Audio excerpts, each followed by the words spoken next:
Hi, my name is Tim Huckabee, and I'm a dentist, and I've been in practice for over 20 years. I'm also the president of Ultra White Products, teeth whitening company that's one of the #1 whitening manufacturers with sales on the internet.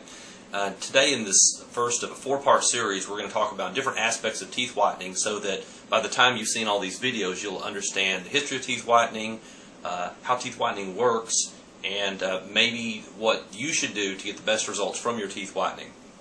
Up until about 1988, dentists didn't have a really good way of whitening teeth. There was something called powder bleach, where we would use hydrogen peroxide and take actually a hot instrument, sometimes heat it over a flame, and put the bleach on a cotton tip and then put it right on the teeth and warm it up and try to whiten the tooth. And it worked to some degree, but not really successfully. And as you can imagine, taking this hot instrument, going back and forth, there was some discomfort, and because it took so long to do, it was very, very expensive. And the results really weren't very satisfactory.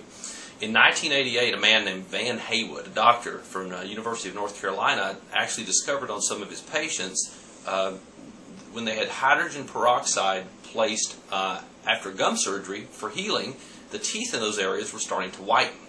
And he surmised that this hydrogen peroxide in a layer called carbamide peroxide, which was a more difficult, more densely packed gel, was doing the whitening. So he thought about the process and decided to take impressions of the teeth and make these clear trays using the gel inside, and discovered that this actually whitened the teeth quite well.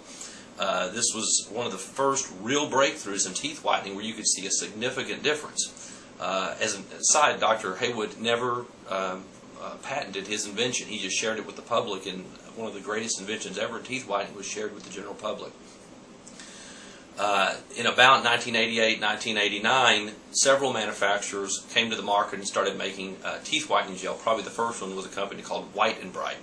At that time, since it was such a new procedure, they were charging dentists a fortune for the products, and the dentists were charging patients a fortune. They were generally charging about $1,000 to whiten the teeth, but it actually had something that actually worked, something that we didn't have in the past, and actually worked quite well.